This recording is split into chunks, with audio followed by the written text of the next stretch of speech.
Hello students, I am Avdesh Kumar Jha. We are going to discuss the second chapter of Political Science of class 9.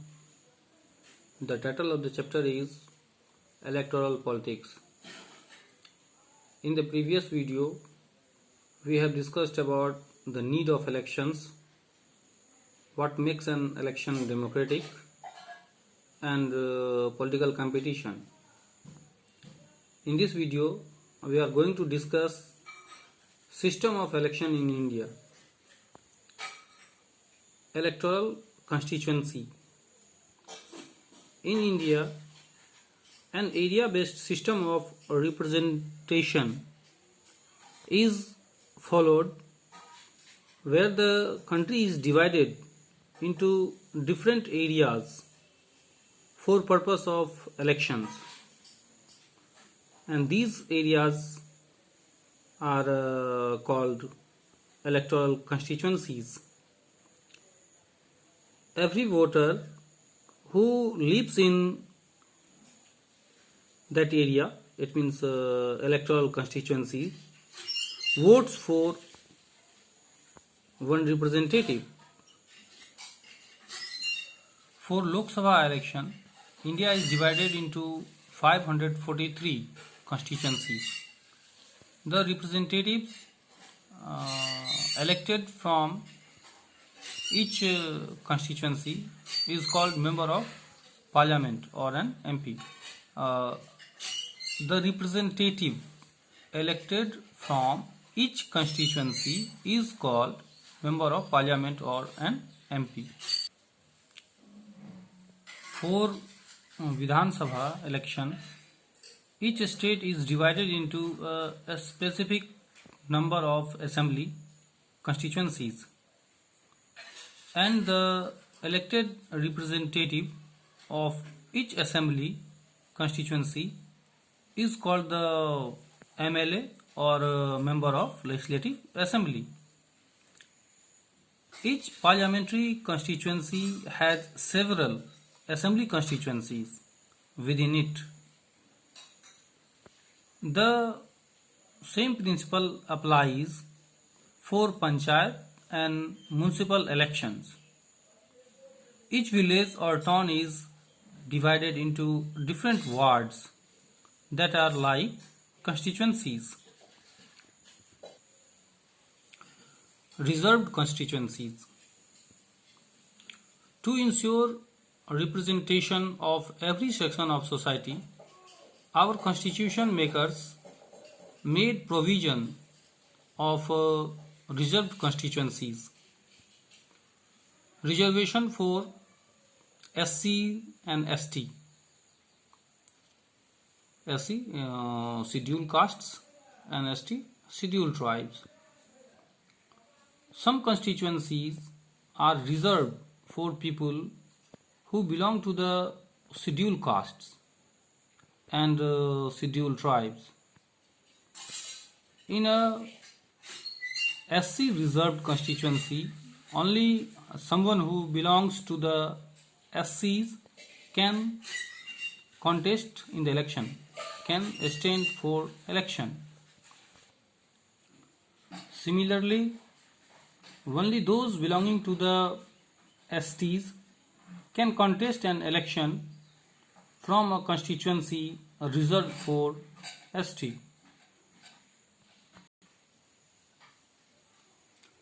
Reservation in Lok Sabha, district and local level. A few seats in Lok Sabha are reserved for scheduled castes and scheduled tribes. This number is in proportion to their share in the total population.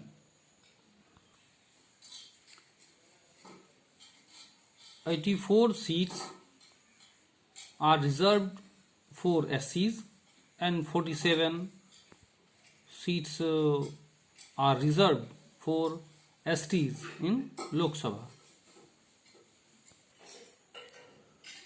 Thus, the reserved seats for SCs and ST do not take away the legitimate share of any other social group. This system of reservation was extended later to other weaker sections at the district and local level. In many states, seats in rural, it means panchayat, and urban, means municipalities and corporation, local bodies are now reserved for other backward castes, means OBC as well. However, the proportion of seats reserved varies from state to state. Similarly, one third of the seats are reserved in rural and urban local bodies for women candidates. Voters list. In a democratic election, the list of those who are eligible to vote is prepared much before the election and given to everyone. This list is officially called the electoral roll and is commonly known as the voters list. The right to vote falls under universal adult franchisee.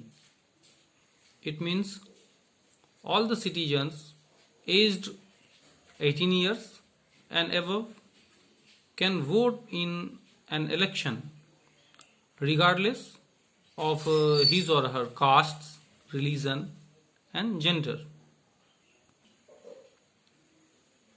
It is the responsibility of the government to get the names of all the eligible voters put on the voters list.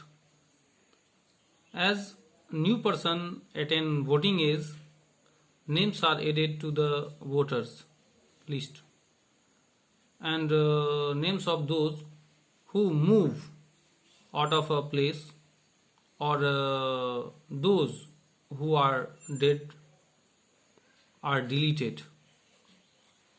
A complete revision of the list takes place every 5 years. This is done to ensure that it remains up to date. Election photo identity card, that is called EPIC, EPIC. In the last few years, a new system of election photo identity card has been introduced. The card has not been made compulsory for voting, and voters can show any other proofs of identity like the ration card, driving license and Aadhaar card.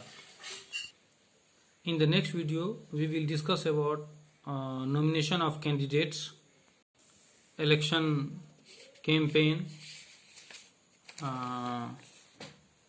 polling and counting of votes.